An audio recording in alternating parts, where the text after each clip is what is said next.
catch the wind? Book of Ecclesiastes, a book that asks a lot of why questions. The basic question that is 3 of chapter 1. You spent your life working, laboring, and what do you have to show for it? Jesus also asked the same question. What profit is it for a man to gain the whole world? And Solomon says, I am going to find an answer to this question. At the end, I can come and tell you, I have found the secret of life. Now, there are 3 main roads in our life. The first, the road of gaining knowledge, understanding, wisdom. He was a very intelligent man and he thought knowledge is the answer. But gradually, he began to get disillusioned, disappointed, because the more you know, the more you realize that there is yet more to know. No, living for knowledge does not bring life. When you die, that knowledge will die with you. And he found chasing after knowledge is chasing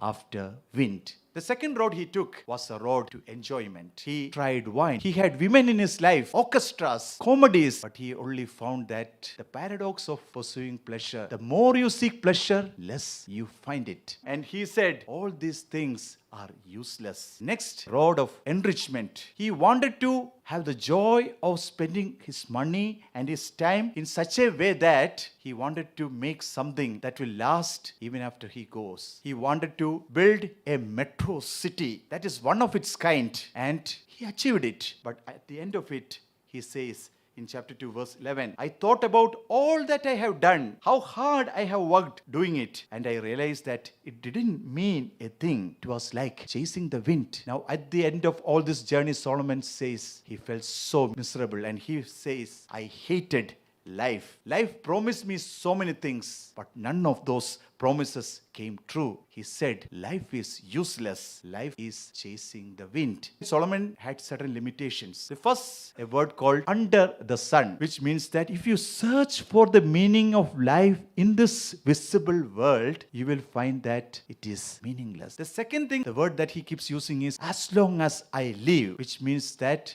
he did not have much idea about the life after death. What did Solomon find at the end of his journey? He says that he reached absolutely nowhere. This is a search everyone in this world is engaged in today. It is being a fool to chase the wind. Does New Testament agree with this? Let us look at what Paul and Jesus has to say. Romans chapter 8, verse 20. Paul is saying that God has put futility, frustration into this universe. Why did God make this world a impossible jigsaw puzzle? The rest of the word explains it. It says that God subjected this world to futility in hope that you being frustrated with life, that we might seek him and we might find him. Jesus agrees with everything Ecclesiastes say. He says, what shall it profit a man who gains the whole world? He's saying, you work hard and somebody else will take it. The commonest word we find that Solomon uses is the word I. The center of his life was self. If you make you the center of your life, you will reach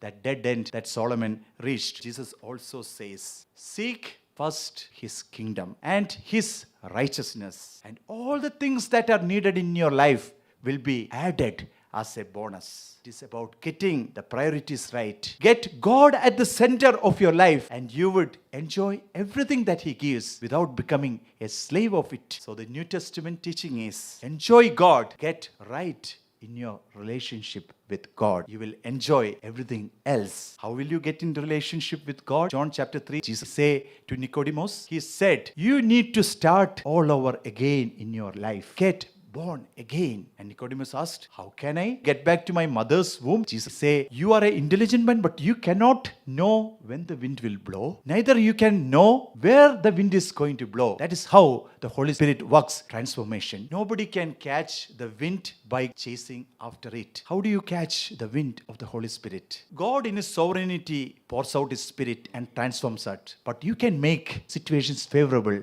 where he can do that work. Jesus is saying to him, leave all those roads behind. Lay your life before God and reach out to him in faith and let him blow his wind over you and you catch it. It changes your priorities. You become a part of God's kingdom. A woman of God said like this, If there is burnout in your life, the reason is because it is not the oil that is burning, it is the wick that is burning. It is you doing it, everything. You're not depending upon the Holy Spirit. To discipline somebody, you need the fullness of the Spirit, which simply means that whatever you do, you need the filling of the Spirit. Paul said, be filled with the Spirit, which means that it is not one-time experience, something that you experience day to day. How do you get into tune with God? God's words say that in 2 Timothy, he says that those who makes themselves clean from those evil things, that is grieving the Holy Spirit in you, cleanse yourself from that. Repent of those sins in your life. There's bitterness, unforgiveness. The other way is prayer. Jesus says, pray and ask and it shall be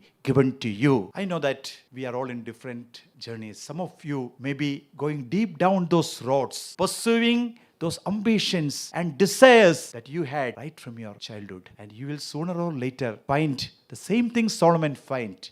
Making them as the first thing in your life and chasing it is like chasing the wind. He says, seek him as the first thing. I will give everything that you need. There may be others who are sitting among you. You might have experienced this filling of the Spirit, this born again experience once. But now you are gone. Now you are all doing it, everything by your own strength. You are now burned out. Again, God is asking you to come back to Him. Let this be a daily experience in your life. Whether you are doing your studies, your job, your ministry, let you be filled with the Spirit, empowered by the Spirit to carry out those things. That is catching the Spirit. That is being carried by the Spirit.